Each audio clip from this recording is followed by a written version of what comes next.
daybreak.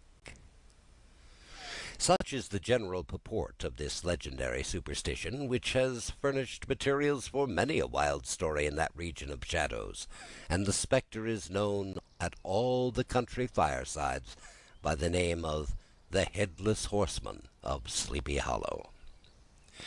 It is remarkable that the visionary propensity I have mentioned is not confined to the native inhabitants of the valley, but is unconsciously imbibed by every one who resides there for a time.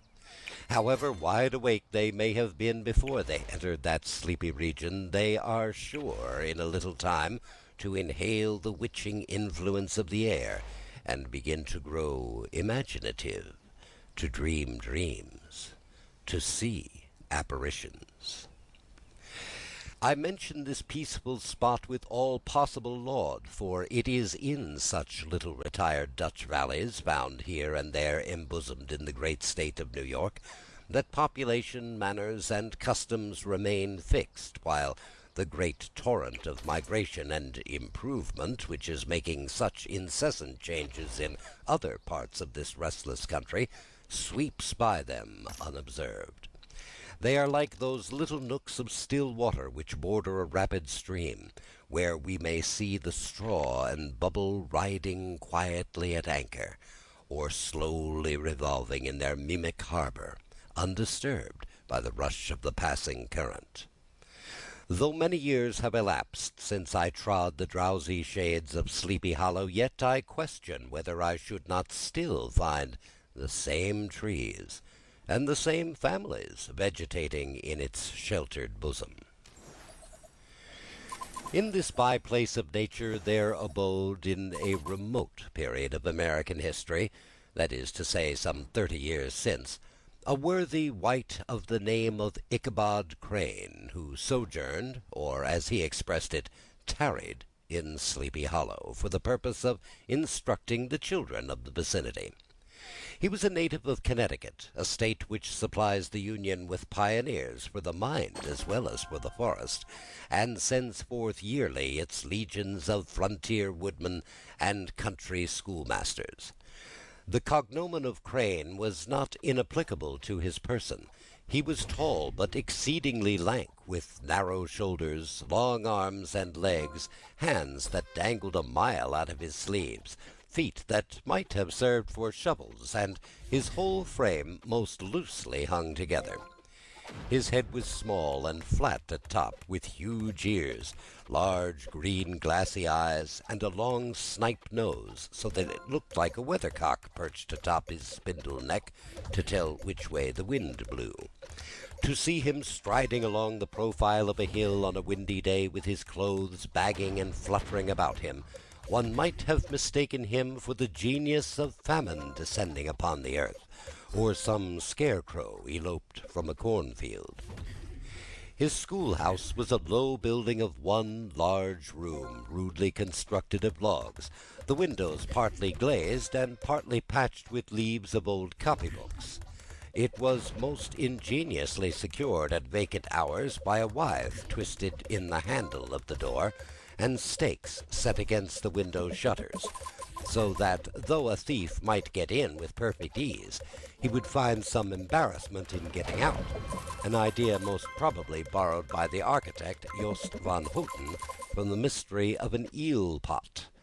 The schoolhouse stood in a rather lonely but pleasant situation, just at the foot of a woody hill, with a brook running close by, and a formidable birch tree growing at one end of it.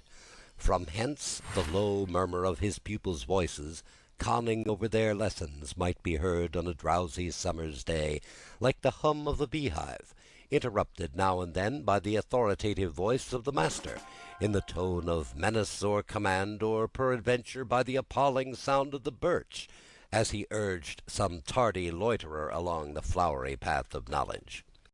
Truth to say, he was a conscientious man, and ever bore in mind the golden maxim, spare the rod and spoil the child. Ichabod Crane's scholars certainly were not spoiled. I would not have it imagined, however, that he was one of those cruel potentates of the school who joy in the smart of their subjects.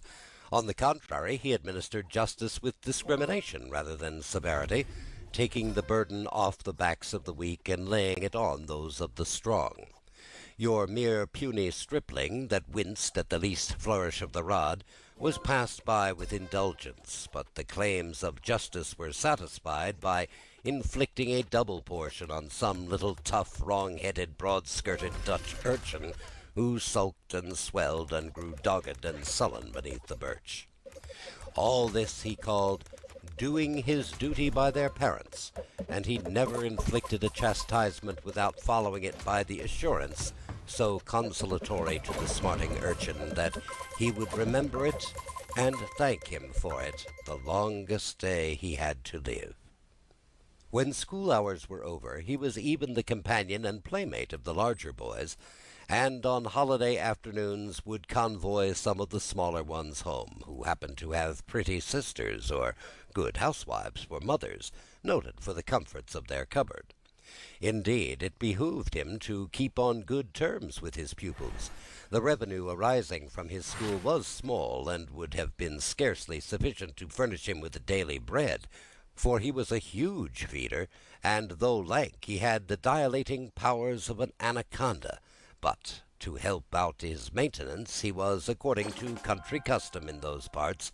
boarded and lodged at the houses of the farmers whose children he instructed. With these he lived successively a week at a time, thus going the rounds of the neighborhood with all his worldly effects tied up in a cotton handkerchief. That all this might not be too onerous on the purses of his rustic patrons, who are apt to consider the costs of schooling a grievous burden, and schoolmasters as mere drones, he had various ways of rendering himself both useful and agreeable. He assisted the farmers occasionally in the lighter labors of their farms, helped to make hay, mended the fences, took the horses to water, drove the cows from pasture, and cut wood for the winter fire. He laid aside, too, all the dominant dignity and absolute sway with which he lorded it in his little empire, the school, and became wonderfully gentle and ingratiating. He found favor in the eyes of the mothers by petting the children, particularly the youngest,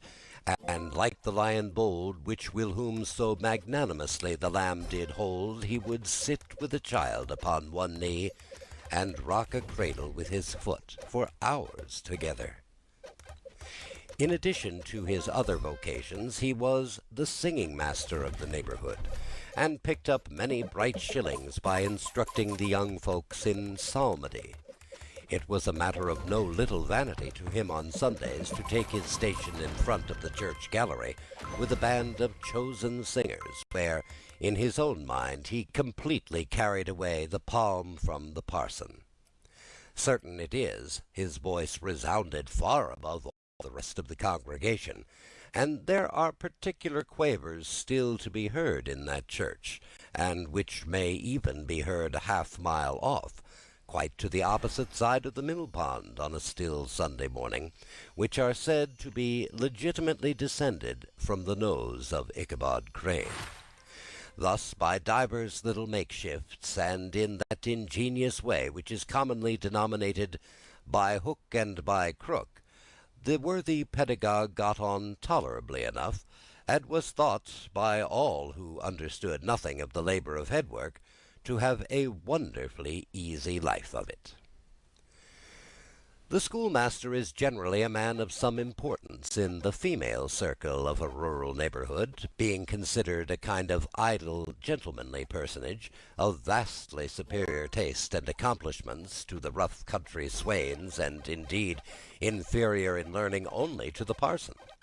His appearance, therefore, is apt to occasion some little stir at the tea-table of a farmhouse, and the addition of a supernumerary dish of cakes or sweetmeats, or peradventure the parade of a silver teapot.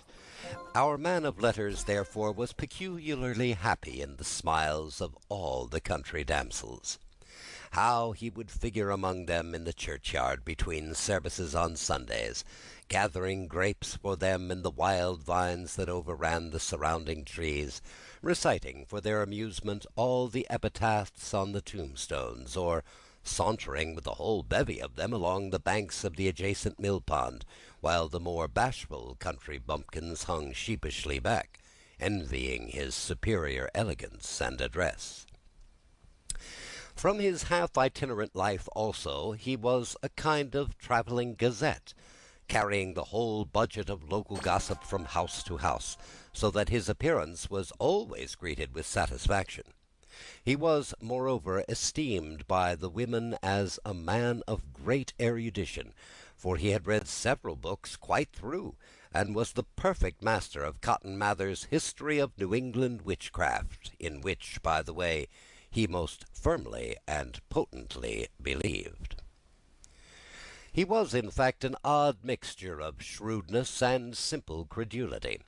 His appetite for the marvellous and his powers of digesting it were equally extraordinary, and both had been increased by his residence in this spellbound region. No tale was too gross or monstrous for this capricious swallow.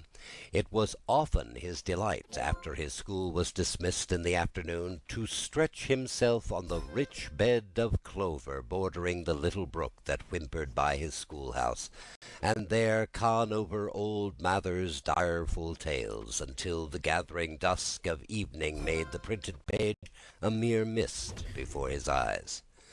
Then, as he wended his way by swamp and stream and awful woodland to the farmhouse where he happened to be quartered, every sound of nature, at that witching hour, fluttered and excited imagination. The moan of the whippoorwill from the hillside, the boding cry of the tree-toad, that harbinger of storm, the dreary hooting of the screech-owl, or the sudden rustling in the thicket of birds frightened from their roost. The fireflies, too, which sparkled most vividly in the darkest place, now and then startled him,